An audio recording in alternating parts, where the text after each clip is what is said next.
What's going on, guys? Back with another episode of the Going for Two podcast with Jansen and Hunter. I'm your host, Hunter Waldrop, and this is my best friend, Jansen Jasperson. Jance, how we feeling today, brother? Hey man, a little under the weather today. Hunter's going to take the lead today. I am going to chime in every now and then. I am sick with a uh, head congestion virus thing going on, but Hunter's going to take the lead today, and I'm just going to chime in every now and then, say some things. But other than that, we're doing great, buddy. How are you? I'm doing good. A little, Awesome. man, the intensity, it's building up. This is a huge week. Man, it is a Huge huge week, week. especially for SEC football, but more specifically for me, Georgia fan. Biggest game ever played in Sanford Stadium in a long time, if you ask me. So I'm very excited about it. I know we're going to dive right on into it here towards the end, but yeah, man, let's get it rocking and Let's get rolling. into it. All right. Well, if you haven't yet, make sure that you subscribe to our YouTube channel at the Going for Two podcast with Jansen and Hunter, and make sure you hit that bell. I think it's in the top right hand corner.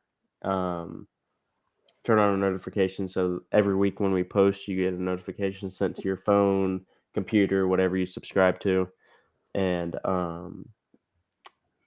leave us a comment. Let us know if you think that what we're writing this week is smart. If you think it's dumb, just leave us a comment. Even questions, we'll answer them on the podcast and things like that. And also, make sure you follow us on Twitter at the going underscore for two.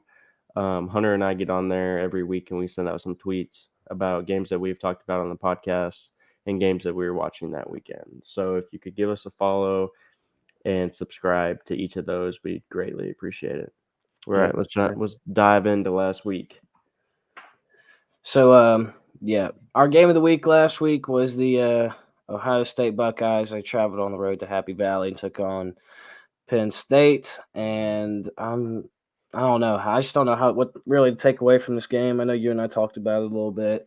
That we were not pleased, and we don't believe Ohio State's offense really lived up to the expectations that it should have, and like what we thought it was going to be. And like I came up here last week and said that this was going to be CJ Stroud's show out game, and he really didn't show anything too impressive until the fourth quarter, in my opinion. I also really have a bone to pick with the Buckeyes because I had their spread at 13.5 points, and as you can see, they only won by 13. Um, Ohio State offense, especially in the first half, I mean, first quarter individually, did not look good. Sean Clifford on the first two drives of the game or he threw two interceptions, and Ohio State got the ball first, and I think they only got was it 3.6 points out of all of it? So not a lot. They were down by one at halftime, I believe, Jance, if that's correct. 14-13, I think was the score. Yeah, they were down at halftime. Yeah. Yeah. And then they came out, the floodgates opened up mainly in the fourth quarter, but we all know, or this is something I know I've noted earlier this season on the podcast, just Sean Clifford does not. I mean, he does not. Penn State just doesn't win games when he throws the ball more than 30 times. If their run game's not working, they're not going to win. Um, I will say I think Penn State's defense did a very good job um, of stepping up. And I know 40 they did, yes, they gave up 44 points, or I think there was Ohio State had one defensive touchdown or whatnot, but Hmm. um, Final seconds, or yeah, fourth quarter, they had a they had a pick six. defensive touchdown. Yeah. Yeah, but I mean, still, Penn State had plenty of opportunities to win this game. Ohio State really did not impress. And if I had, I mean, I'm going to go on record saying this, like after last week, and I finally see Ohio State and Michigan play a common opponent that's really good in Penn State, I think Michigan's better right now because Ohio State could not run the ball. They could not run the ball against Penn State's defense. And Michigan ran it down their throats for 4 quarters straight without any issue. So that's a little concerning for the people up in Columbus. Feel like they're a little too high, but I know we're going to talk about the playoff rankings that were released last night here in a few minutes. So we'll get more into that a little bit. But I mean, nothing too detrimental for Ohio State because they still control their own destiny. They don't play anybody good until they play Michigan the last week of the year. They go on the road to Northwestern this week, 38-point favorites. They will easily take care of business up there, just north of Chicago. Penn State, your season is over. You have now lost 2 games or 2 conference games, and I don't remember who you play this week, but at this point, you're just fighting for a Doesn't even spot, matter. Yeah. like the Citrus Bowl or something, or the Outback Bowl, if that's still a thing. I don't know. You'll end up in some mid-tier bowl, but you could definitely finish the year 10-2. So we shall see. I But think I definitely think they have a shot at finishing the year at 10-2. yeah, they're still a good team. And the score really doesn't show you how good this Penn State defense was. For the first 3 quarters of this game, this Penn State defense was giving Ohio State this Ohio State offense kind of a run for their money. They were keeping it close and keeping themselves in the game that way, but once it came down to the fourth quarter, they kind of just shot themselves in the foot. And A big thing I think that separates Penn State and how they played against Ohio State and how they played against Michigan. It's just like it's all about matchups when it comes to this kind of stuff. And I feel like their DBs are better than their front seven, So that helps them out. And the matchup was a lot better in that scenario. And they paired up well against the Ohio State receivers, I should say, rather than pairing up against Blake Corum and Donovan Edwards over in Michigan, running the rock. So I don't know. Penn State definitely finished 10-2. I still think they're probably the 3rd best team in the Big Ten. I don't know, but I think Illinois would give them a run for their money right now with the way they've been playing. But we shall see. that's the take. I think I didn't say they'd win. I said they give them a run for their money. And the reason why, I mean, I know we're not going to get up here and talk about the Fighting Illini, but they are ranked 17th. They've only lost 1 game, maybe 1 game, 2 games. I think only 1. And they control their own destiny to the Big Ten championship. But they play old school. They're like the new Wisconsin. They just run the ball, but they're good at it. But they're very, very good on defense. Then very, very good on defense. And Brett Bielema is doing something very special up there in Illinois, and I'm just glad to see a team out of the Big Ten West doing good this year. And we both had Illinois winning like 3 or 4 games, so that is something to see. But it doesn't matter because I don't care if they play Ohio State or Michigan in Indianapolis; they are going to get railed. So, but yeah, that was the Going for Two pod game of the week last week. I think we're just going to run over the rest of the games that we talked about. We previewed last week, and then we'll get on into week 10. So. All right. First game up, we had Michigan State. Michigan, you took care of business. There's not a lot to say. I wasn't expecting a high-scoring game. They covered the spread. I was very thankful for that. I had it at 21.5, so thank you, Michigan. And Michigan's not going to put up 40, 50 points, They don't have to because they have a good defense and they know they can run the ball down your throat. But they do it with authority. I think that's what separates them. Like, yeah, they don't score a lot of points, but their defense holding their opponent to 7 and the way they control the ball when they run it is, that's the eye test, that people talk about. But Mel Tucker, dude, holy crap, you have fallen off. You were 3-0 against Harbaugh. 2-0, 3-0 against Harbaugh. 3-0. Yeah. Now you have taken your first L. And now you're 3-1 with a assault charge on you. Yeah, that's exactly what I was about to get into. 3 players from Michigan State have gotten suspended from the team indefinitely. Honestly, I think they need to be kicked off the team because I think they do too. That's ridiculous. It wasn't like it was like a shove like you see sometimes. Like there was 3 or 4 Michigan State players jumping, straight up beating the crap out of a Michigan player, and it's sad to see. Because you hate to see that. I mean, it's an old rivalry. Like, why? Like, I understand they hurt each other, but there's no need. And I understand if you want to do a little shoving or whatnot on the field, but when you're off the field, man, y'all are going back to the locker room and y'all want to jump a kid, like, come on. That's a loser's mentality. And honestly, I wouldn't be surprised if charges got pressed up against those 3 players.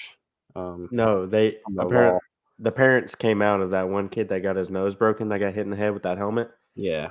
His parents came out and are pressing charges on that kid. Oh, wow. Okay. Yeah. Well, yeah. And if there's some people that might not know what we are referring to, but there's YouTube videos out there. It's on Twitter. Just look up Michigan State fight 2022, or Michigan player gets jumped in locker room. And there's a lot of people complaining about how Michigan has only one tunnel to the locker room, and the players have to pass each other. So I don't know. I heard James Franklin complaining about that because Penn State and Michigan got in a fight earlier this year in the tunnel of the locker room, and Ohio State and Michigan got in a fight in the tunnel of the locker room last year in Ann Arbor. So I wouldn't be surprised if there's some constructional changes done to the big house. But yeah, I don't know. We shall see. But enough about that. Blake Corum, another great game. JJ McCarthy doing your job. Michigan State, they were winning. Michigan State played a very good first quarter. I think they were winning 7-0 at the end of the first. And then Michigan scored and never looked back. So that was something to see. But Michigan, you control your own destiny. Ranked 4th in the AP poll again this week and 5 in the CFP. You play Rutgers on the road this week. 29-point favorites, I believe. I hammered you. I believe in you to go up to Jersey and take care of business. Michigan State, I don't know who you play. You're fighting. I think they have 3 wins, so they're just fighting to make it into a bowl game at this point. So I hope Sparty can turn around because what was it? $85, $95 million extension that Mel Tucker got last season. So he better get some stuff figured out real fast. So he better go find him another Kenneth Walker. But next game up here, we had the Fruit at home, and they took on the Fighting Irish of Notre Dame, who, crazy stat, I don't know if you know the exact number, Jance, because I know they're talking about for the game. They've won 22 or 23 straight ACC road games now after this win against Syracuse. I don't know what the number was. I think it was at 21 or 22. So yeah, these boys don't lose on the road apparently to ACC teams, but they haven't played at Clemson in a minute, I guess. But the Fruit, man, you're falling off. You're falling off. You hate to see it. I think they only completed like 11 passes or something. They could not get anything going on offense. Marcus Freeman, this is a very much needed win. I'm liking the confidence that is coming back because Notre Dame, they could have thrown it in. They could have thrown that towel in after that loss to Marshall. Yeah. They could have thrown the towel in and called it a season. And they could have done it again 2 weeks ago when they lost to Stanford. But they are still hanging in there. They go on the road to what has been a little bit of a tougher environment this year in the Carrier Dome up in upstate New York. Those fans have been showing out since Syracuse have been playing better this year. But they went up there. They took care of their business. It was not even close. This game was not even close. The score does not indicate. Oh, I mean, it's almost a 20-point victory, but I mean, it does not indicate how bad it really was. Notre Dame's defense. We saw how good they played against Ohio State. If they can come out and do that week in and week out, I mean, they'll be fine for a decent bowl spot. I'm not exactly sure what their record is on the year. I think that was their 4th or 5th win. 5th win? Are they 5-3? Something like that. They're hanging in there. So Syracuse, back-to-back losses. Your season is now over.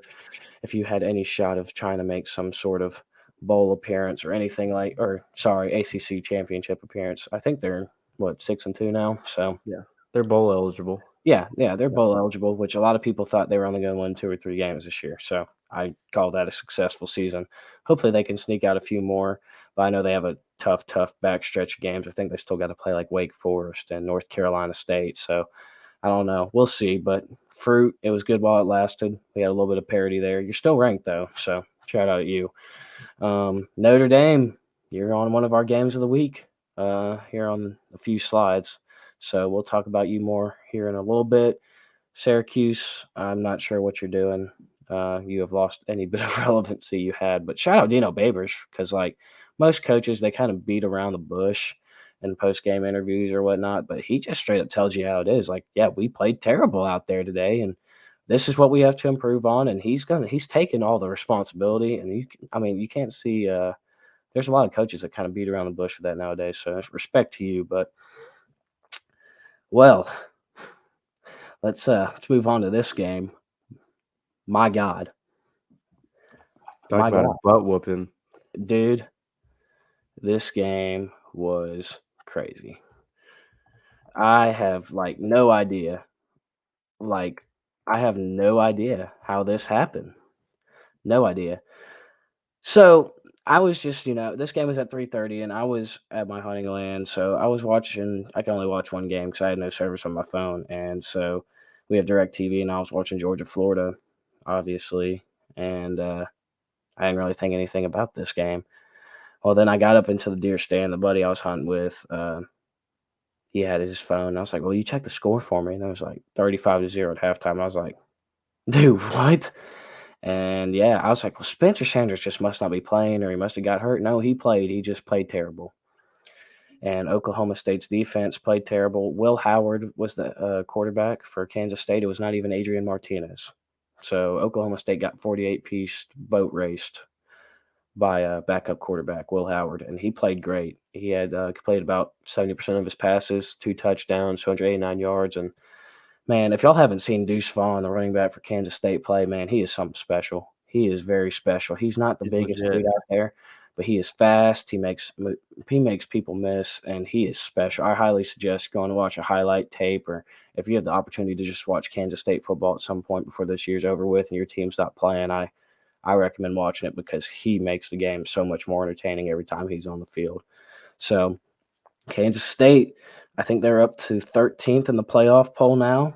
And we'll talk about them again. I do not think we're going to be talking about the Wildcats this much this season. I think this is like the third or fourth time we'll be talking about them. They're on our next slide.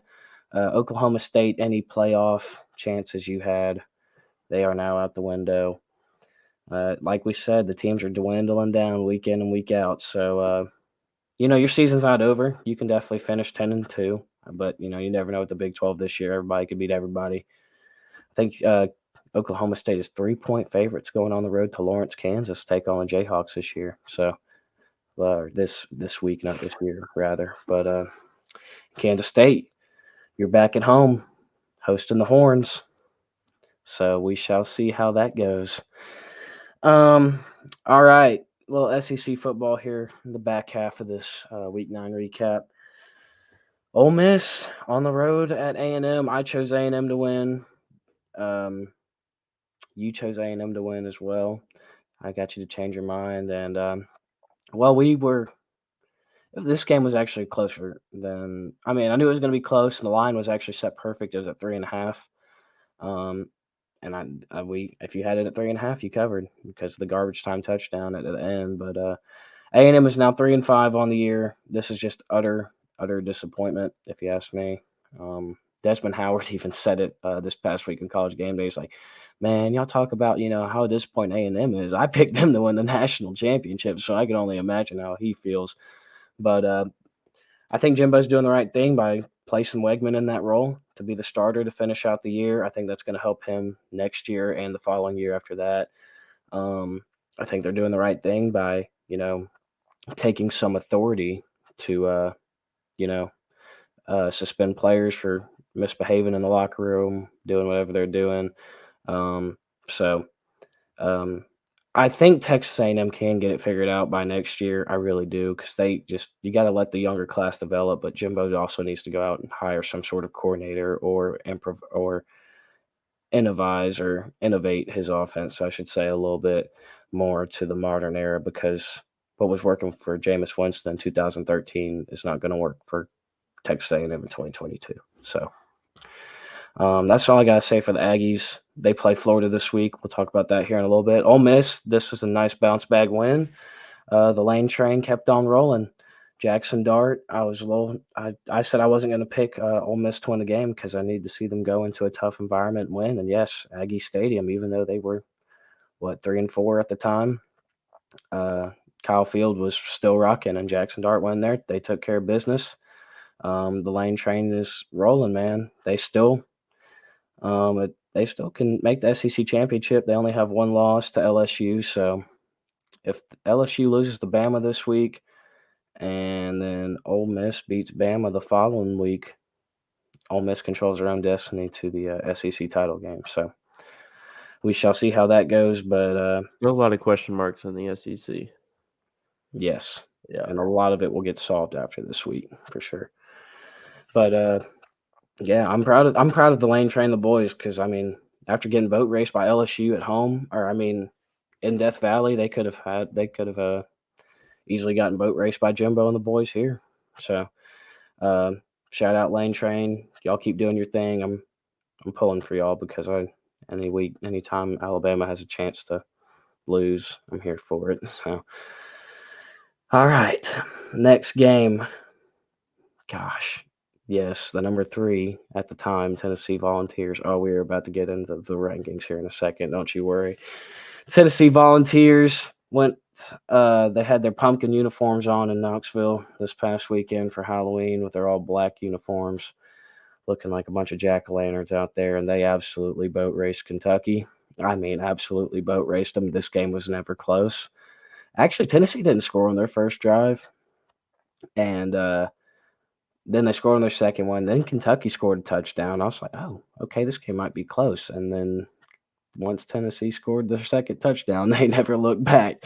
And they absolutely killed the 12-point spread that was put on them. Their defense is stepping up, and that's what Tennessee needs to be successful. I'm going to try my best to not be biased the later this show gets. I try not to be. I know I have my Georgia moments sometimes where I rant about them individually, but I'm going to try my best here to keep my composure. But Tennessee, your defense is stepping up, and that was something that we had big concerns about, or I should say the nation has had big concerns about, is how your defense is very questionable. Will Levis, man, he did not look good, and this was like his time on prime time to show that he is a first-round draft prospect, and he did not look good at all. He could not throw the ball. The play calling was very questionable for Kentucky as well, because that second drive that they scored on, they were running the ball very good. But Kentucky's offensive line, I will say, Will Levis does not have a lot to work with. Those boys are not good. They are not good at all. It might be the worst, one of the worst in the entire nation. So I will give him that. It's like Joe Burrow back there for the Bengals. But Kentucky, was that their third loss of the year now? They lost to Ole Miss, South Carolina, and now Tennessee. You can finish. I think you can finish, or you will finish third in the East.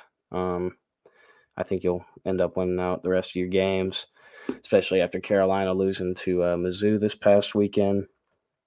And the Vols, well, we got plenty more to talk about here in a few minutes, so I'm going to just hop on down to Georgia, Florida.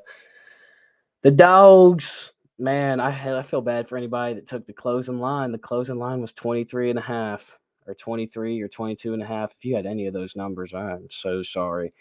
Because the Beer Deer, you had 21. I had 20. So I took care of business with that this weekend. That was awesome to see. Georgia, you played very good for 3 quarters. I'll go ahead and tell you right now, you cannot play good for 3 quarters this week. If you want to win, you have to play good for 4. First half, it was 28-3 at halftime. I mean, the boys were rolling. The first play was very promising, and you can kind of tell sometimes. Like when you see a good team playing a bad team, the first drive can kind of indicate how the game's going to go, or even the first play. And the first play is 12-yard run up the middle, and you're just like, oh, yeah, it's going to be one of those games. They ended up punting on that drive. Stetson started out a little slow, started out a little inaccurate. But towards the end of the first quarter, the second quarter, they played very, very good. The defense stepped up. I have a few questions about as far as stopping the run, but I mean, Anthony Richardson didn't turn the ball over. I got to give him credit there because that's been his biggest thing, is how inconsistent is he going to turn the ball over. And he hasn't done that. He didn't do that 2 weeks ago, I believe, and he didn't do it again this past week. So good job for AR-15. He's got the arm talent as far as how hard he can throw the ball and fitting it in the windows. It's just on the deep balls, can he put it in the breadbasket? That's his biggest issue, I think. But that Etienne, what's his name, Trevor Etienne, Travis's little brother, he's pretty solid running back for Florida. But yeah, Sunbelt Billy, man, y'all got a long way to go. This is the worst start that Florida's had since like 1970 something, at least in SEC play. They've only won one SEC game so far this year. And I think it's the worst start in SEC play they've had since like 1971 or something. So that's been a long time. Didn't Billy Napier cut somebody on the team because he said that he was going to be there longer than Billy was. Yeah, that's Brennan Cox, Yeah, the former Georgia defensive I was end. about to say he used to play at Georgia. Yeah, Brennan Cox used to play for Georgia, transferred over to Florida 2 years ago, I believe. Got in a little thing with a little shuffle with Kenny McIntosh after a touchdown that Georgia scored, and then he went berserk on the coaches and ended up telling Billy Napier that, what was it, Jansen? What'd you say it was? He told him that he didn't care what he had to say because he was going to be there longer than Billy Napier was. Yeah. Well, there you go. So that'll easily get you kicked off the team. So I have a feeling he Oh yeah. is probably either going to go to the portal or just start preparing for the NFL draft to try and make it on a roster. So I don't know, but best of luck to him and whatever he decides to.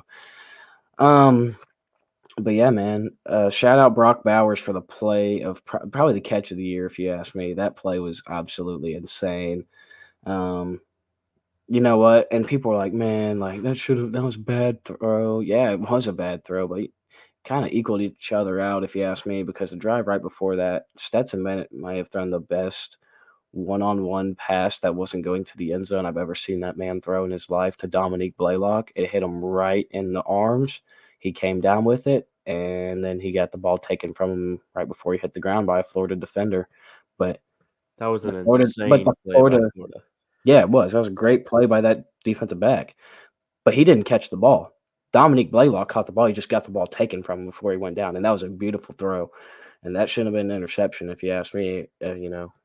As far as like, yes, the call was correct on the field, but as far as how the throw went and how the play developed, that ball should have been caught by the receiver. Is all I'm trying to say. So it kind of all equaled out there at the end with that the little circus catch by Bowers. But yeah, Florida, you play A&M this week. Traveling to Kyle Field, I believe. They are, yeah, they are. And Georgia, well, you go back home to Athens for the game of the year. So we will talk about both those games here in a minute. But I believe the next slide, we're going to talk about the college football playoff rankings that came out last night. And wow, it's feeling like 1998 in Knoxville, Tennessee, because the Vols are number one once again. Ohio State 2, Georgia 3, Clemson 4, Michigan 5, Alabama 6, and then TCU, I know for a fact, is number 7. LSU is number 10. I'm just trying to think about notable teams I know off the top of my head. I know like Kansas State's 13, Texas is 24. I'm trying to think of like big Oregon's names. 8, USC's 9. Yeah. Yeah, Where's UCLA at like 12 or something. 12. Just trying to, Yeah, yeah, Oregon's 8, UCLA 9, and USC, then USC. oh, I'm yeah, sorry. sorry. Yeah, USC 9, there LSU you go. 10, and TCU at 7, and that's your top 10 right there. So, yeah, do you have anything in particular? I just want you to get any of your thoughts out of your way, so I know you're not trying to talk a whole lot. All I know is that these are going to change this week because after the Georgia Tennessee. Actually, here this is what I'm gonna say. I'm not gonna predict anything. I'm not gonna go on record and say anything, but I think that TCU deserves to have the 6th spot because they are undefeated, and you shouldn't just give it because give it to Alabama because they have the Alabama name. I think that's BS. And honestly, I don't think you should have Clemson in there at 4. I think that you should have Michigan in there at 4 because without Cade Klubnik, they would have lost to Syracuse. And my thing is if your starting quarterback can't lead you past a team like Syracuse, then you shouldn't be in the top 4. I think Michigan deserves that number 4 spot. And honestly, I think Georgia. I understand why Georgia is number 3 because they have been inconsistent this year. I get why not. I get why Tennessee is number 1 because they have absolutely blown everybody out that they've played. And Ohio State at 2, I really don't understand because, I mean, up until the 4th quarter of last week against Penn State, I mean, they really didn't look like the number 2 team in the country. I think it should be Tennessee 1, Georgia 2, Ohio State 3, and then Michigan 4. But these rankings will change because Ohio State and Michigan end up playing each other, and then Georgia and Tennessee play each other this week. So we shall see what it comes down to. Okay. All right. Well, this is what I'm going to say. So, Tennessee deserves to be ranked number 1. Yes, I said it. I'm a Georgia fan, but I'm not going to be biased on here. Tennessee, with their resume and how they've been playing ball, deserves to be number 1. Ohio State, with their resume and how they've been playing ball, does not deserve to be number 2. Because Tennessee, more than anything else, has the number 1 spot because of their resume. Yes, they've been playing good too, so that obviously that accounts for it with the eye test, but they're number 1 because of their resume more than anything else. Ohio State has 1 ranked win to a 2-loss team. Georgia, let's see, boat racing the number 8 team in the country, absolutely beating them by 46 points, first game of the year, or beating Penn State by 13 points. I don't know, because those are both the only ranked wins I think either one of these teams have. So that's kind of the way I looked at it. But at the end of the day, you know what?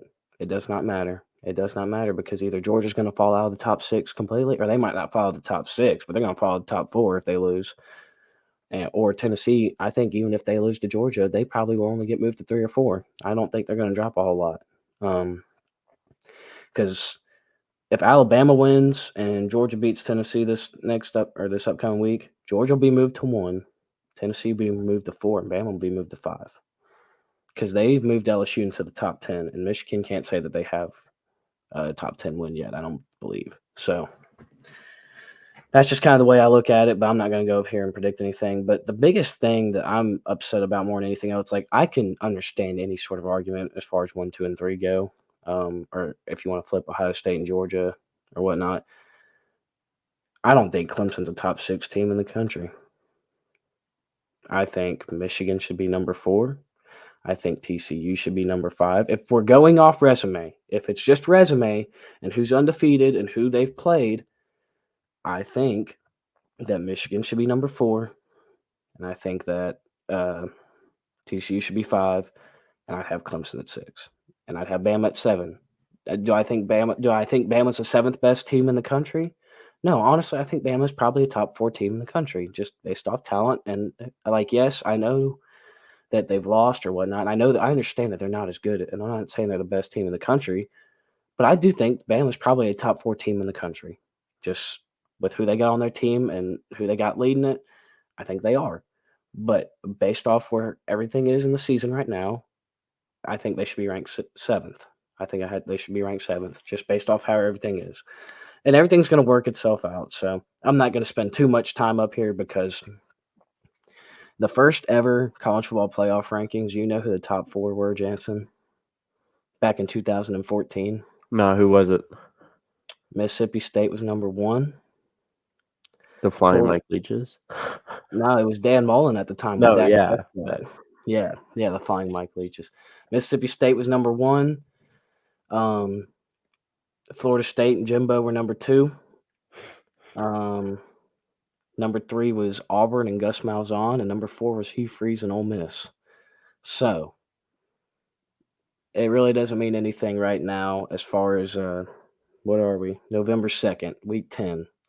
There's still about 4 more weeks of ball to be 3 or 4 more weeks of ball to be played. So not going to stress too much about it because 1 and 3 play each other this week. 2 and 5 are going to play each other at the end of the year. TCU still got to play some hard teams. Clemson, we'll get to you in a little bit because I got something to say. And Bama's got a very tough stretch, 2-game stretch ahead of them. So everything's going to work out the way it's supposed to. But yeah, I just wanted to talk about it a little bit because, it was the first one released this year. And man, if you had told me back in August when we first started this show that good old Tennessee would be ranked number 1 in the first playoff poll, I would have told you you're I would crazy. have looked at you like you had 4 eyes. Yeah, I don't know. But yeah, man, let me take me a swallow of this monster real quick, and then you can switch on over to the next slide. Yes, I forgot we put this on here. My goodness, that scared me. So, as y'all know, we go through every week and we pick games and we pick against the spread or who we think's going to win or whatnot. And I remember last week, 2 weeks ago, I brought up, we were talking about, well, for our competition. I was like, well, maybe we should, let the viewers know what we're referring to. And if y'all want to keep track, you can. Um, or if y'all want to, pick the games in the comments and have us keep track for you, we can. We can do that because we want to we want to interact with our fans. So if y'all want to pick against the same, if y'all want to pick against the spread and pick the same games that we are, leave us a comment. Or if you have a Jansen Jasperson nuts on the table pick of the week that you want to have, you put it in there. You let us know. We want to interact with you guys, stuff like that. So currently, Jansen has 70 and I have 72. At one point this year, after like week 5, I was beating Jansen by 12 points, and now he has crawled all the way back.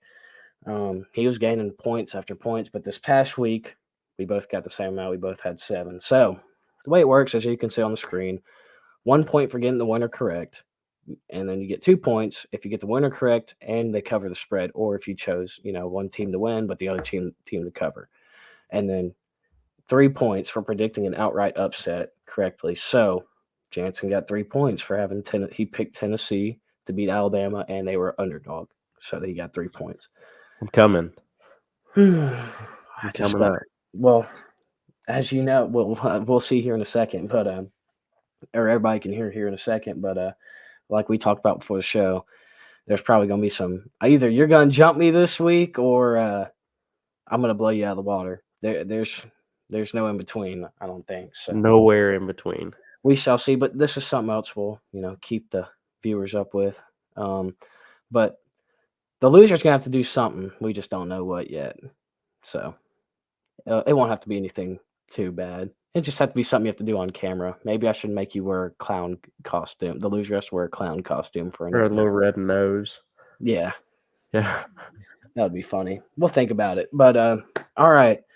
So that was our pick'em competition that Jansen and I got going that we always talk about, and we just wanted to inform everybody on that. So we only have 1, 2, 3, 4, 5, 6 games, 6 games for this upcoming week that we're talking about because as far as firepower matchups, there's not a lot of them. But as far as like the amount of firepower matchups, we might not have a lot, but the teams playing against each other kind of make up for it this week.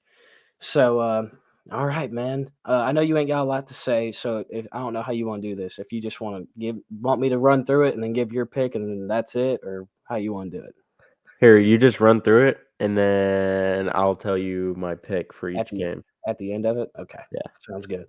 Well, we will do that, my brother. So, first game up on the list, the number 4 Clemson Tigers are traveling on the road to South Bend, Indiana, to take on Notre Dame. Man, last time Notre Dame hosted the Tigers was back in 2020, the COVID year. Trevor Lawrence was out with COVID, and this was DJ Uiagalelei's first start on the road when he was a freshman. And this is when we thought he had all the promise in the world. And he actually played pretty solid in that game. That was probably one of the best games he's ever played in his career, if I'm being quite frank. This is when Ian Book was leading the Fighting Irish to the college football playoff in 2020, and they got boat raced by Alabama. But yeah, so the last time these two teams played in Notre Dame got the win. Clemson is a 3.5-point favorite as of right now. This line opened up at 5.5 on Sunday night. It's gotten all the way down to 2.5 at one point. This morning it was at 4.5, and now I think it's probably going to sit pretty at 3.5. I got the game at like 6.5, I believe, for Notre Dame. So I'm taking the Fighting Irish to cover. I'm just gonna go ahead and tell you right now. I'm doing a Jansen Jasperson nuts on the table pick. I'm picking the Fighting Irish to win the game. I am picking Notre Dame to beat Clemson at home and take down the Tigers. I don't care if Cade Klubnik comes in or not because DJ Uiagalelei is starting. We saw how Clemson played, and I know Notre Dame sucks. Like, that's what makes this so stupid of me. They're just so inconsistent. But Clemson's losing the game this year. I have a feeling there is no way they don't lose a game this year. And by God, I am picking the Fighting Irish to repeat history from 2 years ago. Give me Marcus Freeman, give me the defense of Notre Dame, and give me the Fighting Irish to win the game outright. You're taking the Fighting Irish and the Fighting Marcus Freemans, and I'm That's going to right. I'm going to fade you, and I'm going to take Clemson to cover 3.5. That's probably the smart play here, but I don't Because know. I texted one of our buddies about 2-3 weeks ago, and I said if I ever had a nuts on table pick of the year, I'm picking Notre Dame to beat Clemson. So, and I'm sticking with it, man. I think they go can. with your gut, man. Go with I your gut. really I really think they can. That's the thing. They're only like Clemson's ranked 4, Notre Dame's not ranked at all, and they're only 3.5-point favorites. Like, I think they got a shot. they do have a shot. Oh, yeah. They lost to Marshall, guys. They lost to Stanford.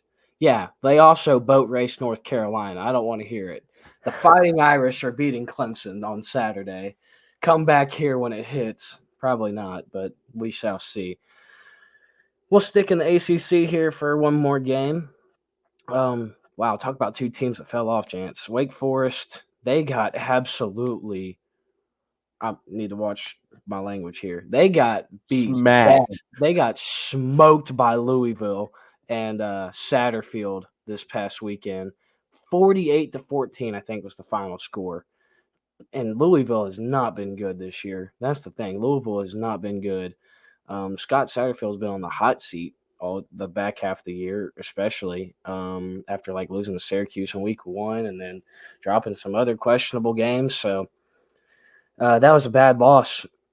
Wake Forest had 8 turnovers in one game.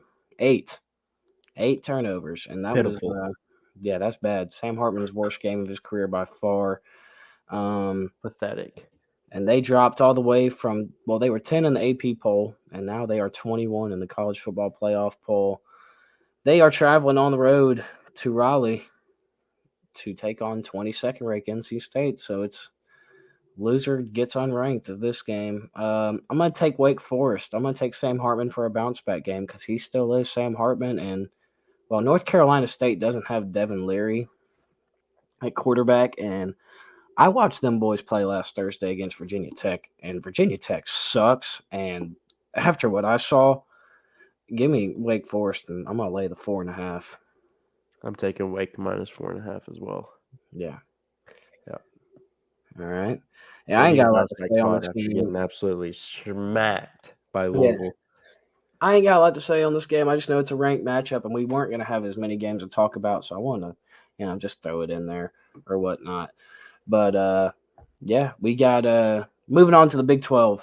We're running through these fast. I'm trying to, not go overboard too much today because I know we're going to have a lot to say. Well, I'm at least going to have a lot to say for the Georgia-Tennessee game. But Kansas State at home again in Manhattan, ranked 13th, hosting the 24th ranked Texas Longhorns. 2.5-point favorites are the Longhorns traveling. Last time there was a team that was favored like this. Oh, wait, no, Kansas State was favored last week. My bad. But who was it 2 weeks ago, Jance, that Kansas State beat? Oklahoma? Yes, it was Oklahoma. Well, that was a few weeks ago, but yes, Oklahoma was favored. Well, they played. I don't know. Oklahoma. They beat Oklahoma. They've beaten Oklahoma State. It was 2 They weeks. beat Baylor? They've already played. I don't know if they played Baylor yet. I don't know. TCU. That's who I'm thinking of. They lost to TCU, but the last team that was favored, Kansas State was favored. I don't even remember what I was going to go with that.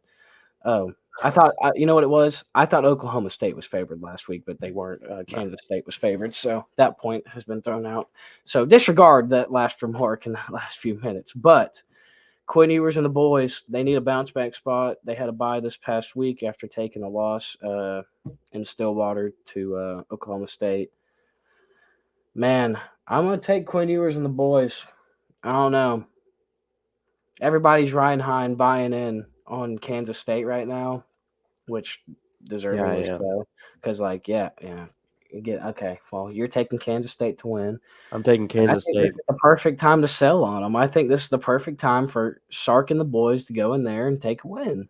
Can I go alternate, like reverse line. You want to go reverse line? I'll give you 3 points.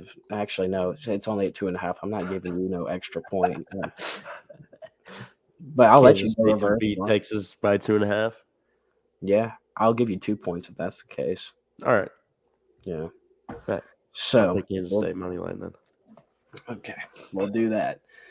You're going to take Kansas State to win. Everybody's going to buy in on Kansas State because Texas and Kansas State share a common opponent. One lost and one beat the hell out of the other. So we shall see. But I'm going to take the Longhorns 2.5. Quinn Ewers, Xavier Worthy, Bijan, Sark after a bye week. I think that this is the perfect time for everybody to. Texas is favored for a reason. So that's all I need to say. All right. Florida. Man, this is the battle of disappointments, Jance. The Florida Gators, the disappointment of the East, and Texas A&M, the disappointment of the West.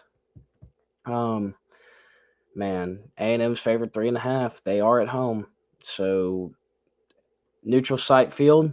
This game would be a pick 'em because the only reason A&M's getting 3.5 Because points they both suck. because they are at home and they both suck. Wow, this is like at the beginning of the year, this would have been an awesome game to look forward to, but now it's just like, who cares? Like, both these teams are just trying to fight for a spot in the Citrus Bowl, dude. Or the Birmingham Bowl, I should say. I don't know. Which way you gonna roll with this? I am gonna go Florida plus 3.5. I don't think that if A&M wins, I think they win by 3. But I don't know, man. Because we just saw that. I mean, Kyle Field really doesn't have that big of an impact on teams because Ole Miss just came in there and beat them. So I think Florida, after getting beat by Georgia, needs to and then a little bounce back spot. So I think Florida takes care of business against Connor Wegman and the freshman and Texas A&M. I understand that. I don't know. Vegas has A&M favored for a reason. Well, I don't know why I continue to do this to myself. I'm picking A&M to win the fucking. I'm picking A&M to win the football game. That's what I was trying to say. Yeah. Whoa, that almost came out really bad. That's right. That almost was bad. Wow. Hey, we forgive you. Yeah, please We do. forgive I you. am so. We're all adults here. Yeah. No. Well, I wasn't even trying to say the profanity word. It just kind of came out like that. That was the bad thing. Okay. Right. Anyways, I'm taking Texas A&M to win the football game, and I'm going to pick win them the mother. Oh my gosh. And I'm pick them to cover 3.5 because why, Jansen? Because why not? It doesn't matter. Because you want to fade me. All right. Yeah, sure. We'll roll with that. But I want to talk about this game because the winner of this game is going to go to Atlanta at the beginning of December to take on the winner of a game. The next game we'll discuss. But Alabama taking on LSU in Death Valley. The Tide are 13.5-point favorites as of right now. This line has gone down a little bit. It'll probably stay right around 13.5. So I'm taking the Tigers to cover 13.5, and I will be doing a little money line sprinkle if I do say so myself. You're wild. When was the last time Alabama's played good on the road? True. Good point. For 4 quarters. Yes, I guess you could say Arkansas, but we see how good Arkansas is right now. I mean, and Arkansas did play them tough until the fourth quarter, so they still almost lost. So yeah. Yeah, but Bama, they have not proved to me that they can play good on the road. But I'm gonna take LSU plus 13.5 as well. I'm not sprinkling on the money line. I am, but I'm picking Alabama to win the game. And you know what? Me too. Jameson's brought this up to me in the comment section before. Like, I swear to God, every time I brag on Bama, they play terrible. And then every time I talk bad about Bama, they play God tier level. So, Bama, I want you. I think you're going to do really good out there. I think you're going to do really good. I think Bryce Young's going to come back and, y'all are going to be slinging it all over the fighting Brian Kellys. Yeah, you hear me, Saban? Because I'm trying to use a little bit of reverse psychology here. It's like Nick Saban watches this podcast. Yeah, I know. No, I know. But I swear, man, every time I do say something good about Alabama, they play bad. And every time I say something bad about them, they play like the Alabama we know. So I'm trying to say something good so LSU can possibly win the football game. A little reverse psychology. Shout out James. Um, yeah, hang on. I gotta send a little message here real quick. I hear somebody trying to come in my room. You can continue to say whatever you need to. So I think LSU covers 13.5, but I also think Bama wins this game. And honestly, I wouldn't be surprised if LSU does win this game because Alabama does suck on the road, like Hunter was just talking about. But I'm not gonna. We see what happens when I talk about people beating Bama because the last time I said that Tennessee was going to beat Bama, or yeah, because I went back on it and I said that Tennessee wasn't going to beat Bama, and they ended up beating Bama. So I'm going to go back on this one and say that Bama's going to beat LSU. So There you go. I think Bama will end up winning the game, absolutely. But I would not be surprised if LSU won. They do not play good on the road at all. same here. So Brian Kelly and his family. yeah, but here's the biggest thing as far as LSU goes, and then we'll move on to the game of the week, which everybody knows what that's going to be. But uh, LSU starts really slow, not just offensively, but defensively too. They usually give up about 14 to 17 points to anytime they played a good team really fast. Like it's really fast. They did it against Tennessee and they did it against Ole Miss, the two real challenges they've had to play this year. Yes, they did end up prevailing and beating up on Ole Miss, but they didn't end up prevailing and doing anything against the Vols. So if Alabama gets out and to a 13 to 17 point lead like LSU's been allowing people to do all year, this game's not going to be pretty. This game will end up Alabama will cover the 2 touchdown spread. So they need to figure something out as far as how fast they're going to start the game, but we shall see. We shall see. All right. It's go time. This is the moment everybody's been waiting for. Drum roll, please.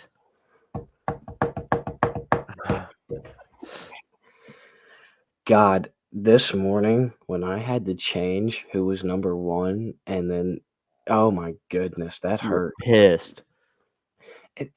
What I was a little pissed, yeah, but like it wasn't even that. It just hurt. Like it hurts my soul to see that Tennessee's number one and we're number three.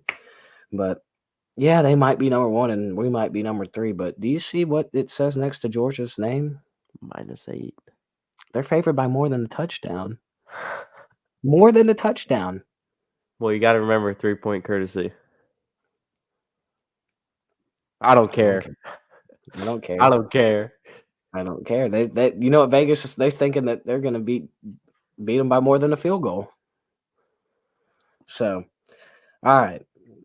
I'm gonna break this down to the best way I know possible. I know I try not to get up here and try and talk X's and O's and stuff like that because I'm not qualified for that. But this is what I am gonna say. We'll start first with Tennessee. Tennessee, there's been a lot of comparisons. I don't know if you've seen this week. I've seen it on Twitter, TikTok. That's really the only 2 social media platforms. I go on Instagram every once in a blue moon, but I've seen it on there as well. Everybody's comparing Tennessee to the 2019 LSU team. Have you seen that? I saw it on 24/7 Sports this I have morning not seen on that. Twitter, That is BS. and I've seen it twice on TikTok in the past 2 days, and it's really starting to piss me off. I'm being They quite remind frank. they kind of remind me of the Auburn team with Jared Stidham, I could see that. I could see but they that. don't remind me of the LSU team. That LSU team was god tier. Yeah, no, they don't remind me of that LSU team at all. Like, yes, they are good, and I'm not saying that, their offense is bad, and I'm not saying they don't deserve to be ranked number 1 right now. But yeah, no, you're not. He's not Joe Burrow. Jalen Hyatt is not Jamar Chase, and Cedric Tillman is not Justin Jefferson. I was about to So, say, find me a Justin Jefferson and a Clyde Edwards and Jabari Small is not Clyde no, Edwards-Helaire. no. And you don't have guys like sitting on the bench like Terrence Marshall either, who just would go out there and catch passes and you don't have a tight end like Thaddeus Moss. Like, Thaddeus Moss, yeah. yeah, but their defense, I mean, I don't know. Like their defense is kind of resembling 2019 LSU's defense. I will say that because they're kind of coming into a hole the later the year goes, and that's kind of what that defense did. They had to rely on that offense less and less, and that's what made them more scary as the year went on. But all right, everybody knows the name Hendon Hooker. I think he's about to be the odds-on Heisman favorite. I wouldn't be surprised. I know he's number 2 right now behind Stroud, but if he wins this game and he shows out, he will be the new favorite to win the Heisman Trophy. So if you think he's going to win it and you want to bet on it, this is like your deadline. This is your deadline because I missed out on it. It's already gone down a lot from what it was last week, 2 weeks ago, whatever it was. The odds have gone down a lot. I missed out on it, but I still have all my coin on CJ Stroud, and he better win is all I got to say. He better win. And speaking of teams that need to win for my wallet, your Houston Astros need to get their stuff together. Hey, man, Lance McCullers needs to stop tipping his pitches. I cannot watch the Philadelphia Phillies win the World Series. Absolutely. That's worse than the Braves winning it. What is that supposed to mean? Oh, because That's worse than the Braves winning it. Okay, you know what? We're not going to get into it. We're not talking baseball right now. But we'll talk about it later, you and I. Yeah, we talk about this after we hit the live button to end the show. All right, so Tennessee, yes, everybody knows the name Hendon Hooker. Everybody knows the name Jalen Hyatt. Their offensive line has been blocking pretty solid. They did a very good job of stopping the Alabama pass rush. Jabari Small, they're able to run the ball pretty solid too, and they have Cedric Tillman back. So these are all big names and big threats they can watch out for. And that's something people don't understand is that Georgia, I heard this on a podcast on Monday, and this is going to sound crazy. Tennessee averages more rushing yards a game and has more rushing yards on the year than Georgia, but Georgia has more passing yards and averages more passing yards a game than Tennessee. Would have never thought that, would you? Go look it up. It's true. Nah, I would have never thought that. And I highly suggest anybody that wants to, get into like numbers and stuff and like see kind of like how certain people pick games just based strictly off analytics, go listen to this YouTube podcast. It's called College Football Nerds. They've been doing it for a while. They have their whole little model and system, and they break down the game strictly by numbers, and they do a score prediction of big games. And that was something that they pointed out is that Georgia throws it, has more yards than Tennessee, and Tennessee runs it and has more yards than Georgia. So just a little something to look out for, think about while watching this game. The defense on Tennessee secondary has been questionable, been very questionable. But they've been stepping up. They played very, very good against Kentucky last week. I'll give them that. They played a Kentucky team that has shown vulnerability, and they made them very, very vulnerable this past weekend. So now we'll move on to Georgia. That was just kind of breaking down that team. Now we're going to break down Georgia. Georgia's got 45-year-old Stetson Bennett at quarterback. Been there for his 25th year. They got He's as old as Jalen Hurts. Isn't that freaking crazy? Yeah, it is crazy. And then you have that specimen of a man that you see on the bottom of your screen, Brock Bowers. Yeah, and made the play of the year last week against Florida. They got him at tight end. Yes, he plays tight end, but this man does a lot more than just play tight end. Yes, he plays in the slot. He can play wide out. He can play running back. He rushes the ball. He blocks well. He's the X factor, I think, as far as Georgia goes. And that's not just this week. That is every single week. But teams are finding a good way to stop him. I will say teams are starting to find a better way to stop him. But Stetson has to, as far as Brock Bowers goes, he cannot just be eyeing him down constantly. And if he's not open, try and force it to him anyways. Like he's got to trust some of his other receivers. So, and that offense for Georgia is the best we've seen in years. You also got like Darnell Washington playing tight end. It's a nasty combo over there for the Dogs when they run a lot of 21 sets, which is 2 tight ends, 1 running back. And the backfield, you got 4 absolutely great running backs: McIntosh, Milton, Edwards, and Branson Robinson. All very good, getting a bunch of fresh legs in there. You never have to worry about a running back being tired. Receivers, they're bad spot. That's where Georgia's the most vulnerable, I would think. Yes, Tennessee doesn't have the best secondary, but we will find out this week if Georgia has a receiver that can expose the secondary for being bad, or if Georgia receivers are really bad. Did you hear that come through the yeah, sorry, I don't know. I got a notification You're on good. my computer. But yeah, anyways, I was saying if they don't have a receiver that can step up, then the Tennessee secondary might not have a lot to worry about unless you find the likes of Brock Bowers and you get the likes of Darnell Washington, or if you get a Kenny McIntosh out of the backfield to do something about it. Georgia's offensive line, they opened up the year looking very, very good against Oregon. They've kind of played inconsistent. A notable game against Missouri, they did not look good at all. They look pretty solid. They had their moments last week, a few penalties at the start of the game against Florida, but all around, I think they're pretty good. Defense side of the ball, big news yesterday. Nolan Smith, the senior, the leader of the Georgia defense, he is now out for the season. He has a torn pec. It's a big loss. Now you have Smile Munden Jr. I think he will be the guy to come in there and kind of replace him. I believe Munden is a freshman. I could be wrong. He might be a sophomore. He's young, though. He played very good against Oregon. The biggest issue with this is just the leadership aspect, I believe, because Georgia does not have a lot of sacks this year at all. That is one thing they've been lacking compared to last year, is they have very, very little sacks. So I was telling my buddies yesterday, as long as they could just find somebody to stop the run more than anything else, they'll be okay. I mean, they got Jalen Carter back, so that's big.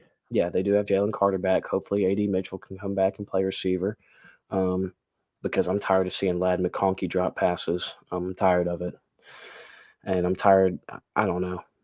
Dom Blaylock gets his chance, and he gets the ball taken from him in midair. So I guess that's reasons why. That's why Stetson Bennett. That's why he stares down Bowers, is for reasons like that, which I understand. But Bennett's had a lot of time in the pocket as far as offensive line will go. We'll switch back to the offense real quick and kind of start really breaking the game down. But Bennett, he has a lot of time in the pocket. I will say that. So, but sometimes I feel like he tries to force stuff still, even when he has the time, rather than trying to throw something away or use a play with the legs like he used to.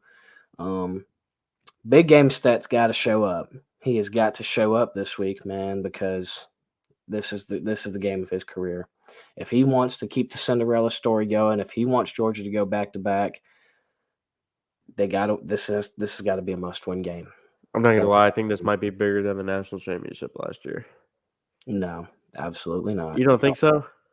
No, Georgia ain't won a natty in 41 years, and they had Here's my gotten thing. The reason I beat off say them that by the reason I say Bama that for 3 or 4 years in a row. No, it was not the biggest game since no. the No. reason I say that is because like everybody knew that Georgia was gonna win a national championship. No. I didn't think that going into the fourth quarter, if I do say so myself. Really? No, I was texting people have at the faith. time saying this game was over. I did before the game started, and then after that little fumble that Stetson had where that Bama defender recovered it, and then they scored on that touchdown to Law It was too. an incomplete pass. Well, I thought the game was over. It's like the tuck rule with Tom Brady. That's right. But anyways, this is the game of the year. Game of the year, number 1 versus number 3. Man, it's crazy. I never thought this would be the predicament I'd be seeing and the situation I'd be seeing this late into the year. But here we are, man. And Tennessee's got all the confidence in the world. They're playing with a lot of confidence. The Voltards got a lot of confidence. Man, it's going to be one for the books. This is probably going to be the loudest I've ever seen Sanford Stadium. And I've been at 2 of the loudest recorded games ever at Sanford Stadium, being Notre Dame in 2019 and then Arkansas last year in 2021. 2 of the loudest games ever there. I've been there, and I think this one's going to outdo them. It's going to be packed. Everybody's going to be there. I'm going to be there, and I'm looking forward to it. And I'm dressing appropriately. I'm wearing black to a funeral because it's the funeral for the Tennessee Voltards. Their undefeated streak comes to an end. because, in my opinion, the X factor for Tennessee is that they have to be able to complete the deep ball. And if they can't complete the deep ball, if they can't get the separation, they're not going to be able to win the football game. And they might be able to do it for 2 quarters, but I don't think they can do it for 4. And I think Georgia is in their offense is going to be able to keep up with them just as well as anybody else, just like Alabama did, because their defense still has not proved to me against a week in, week out good offense that they can do it, that they can beat that they can beat Georgia, and that they can blow them out and keep it within 2 possessions. So here we go. I didn't know I could change the screen like that, but here we are. This is our going for 2 pod game of the week. I got Dogs 1-8. I think the spread's right on. Vegas does not miss. They always know. They have it here for a reason. Jansen has it a little bit more higher scoring. He's got it at 52-42. I got it at 44-36. He's got the Dogs covering the spread by 10. So he thinks it's going to be a touchdown and a field goal. I think it'll just be technically 8 points, just a 1-possession game. So I am looking forward to this, man. Like I was saying, I think you can agree with me on this. If Tennessee can't complete the deep ball, they're not going to be able to win the game. No. And I said they might be able to do it for 2 quarters, and they might be able to, create the separation for 2 quarters, 2.5 quarters, but they're not going to be able to do it for all 4. No. And I think they're just going to walk into an environment that they have not been in before this year. Yes, they played at LSU, but they played at noon. This is a 3:30 kickoff against now a pissed-off Georgia team that thinks that they should be number 1 and is now number 3, and they are not happy about it. Kirby Smart's going to get these boys fired up. I don't know if Kirby Smart's going to have to get him fired up. I was about to say, I don't even know if he's going to have to. Because the only thing he's going to say before this game starts is, I'm tired about hearing about these MFers. I'm tired of hearing about them. And they're going to go out there, and I think the Georgia will take care of business. I think it's going to be a great game. I think it's going to be close. I think Georgia will hold Tennessee to under 40. And I think Georgia will end up prevailing in a little bit of a more higher scoring game that Georgia has been in all year as far as, their opponent and them combined. So I don't know what the over-under is on this game, but might have to take a look at that over if I do say so myself. Sprinkle on the over. It's going to be interesting, man. A lot of people riding on Tennessee +8, which I 100% understand. I understand that, man, but I feel like I'm making the sharp play here. Vegas has Georgia favored by 8 for a reason. I'm sticking with Vegas. I have it right at 8. I just think the secondary steps up, and I think that, Stetson Bennett in his last 3 big games that he's played in where they truly matter more than anything else, being the playoff games last year, against Michigan in the Orange Bowl, then the national championship, and then Oregon this year. He's came out and he's taking care of business. I feel like he plays a little bit differently, plays with that chip on his shoulder, makes a little bit better decisions, and I think he's going to do the same thing here. I agree. So I'm going to take it's going to be fun. Yeah. It's going to be fun. And I'd be lying to you if I said I wasn't just a tad bit nervous. Oh, I'm nervous. But I'm very excited as well. So I'm trying to stay confident. A lot of people told me I'm absolutely crazy for thinking Georgia's going to win, much less cover the spread. So, which I understand. Call me crazy all you want. But I said this already once, Jance. I'm wearing black. I'm wearing the same shirt on Saturday because you got to wear black to the funeral of the Voltard. You got to dress up. I was about to say you got to wear black to the funeral. By the way, I will say right now, if Georgia beats Tennessee, I'm storming the field. We're all going to storm the field.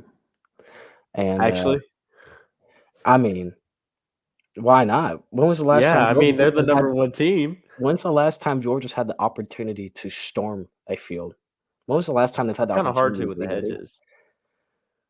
I don't think it's going to matter with. I don't think it's going to matter. Those hedges are going to be destroyed. We're going to take down the goalpost and throw it into the Oconee River. My God! I was about to say throw it into the Oconee River. Yeah, that would be funny. But I mean, if they allow people to storm a field, I'm going to do it. I mean, that's a once in a lifetime. That's a once in a lifetime opportunity. You got to. Exactly. So we shall see. It's going to be fun, and it's either going to be a miserable drive home or it's going to be a really fun drive home and a fun time in Milledgeville, Georgia that evening. So we shall see, but I don't want to talk and gander on it too much more. Any extra thoughts you have to say, like X factors about this game? No, I don't. Oh dang, I don't know what happened. No, I don't. I mean, it's gonna be interesting for sure, but hopefully dogs can pull it out. But if not, I don't know, man. It'll be interesting. I'm excited to see what happens. Me as well, brother. Yes, sir. All right, man. Do we have a beer deer pick of the week? Yeah, we do. Yeah, we do. Yeah, 3-2. we started out slow. Now we have a winning record. Georgia We're minus 3-0. 21. Yeah, we're Yeah. 3-0 in the last 3. But we can't have a beer deer pick without a certain somebody. Where's Diggs? I don't know. Let's see if we can get her to come over here. Dixie, come on. Your interest music's playing. Come on. Who we taking tonight, girl? Come on. Let's go take a look.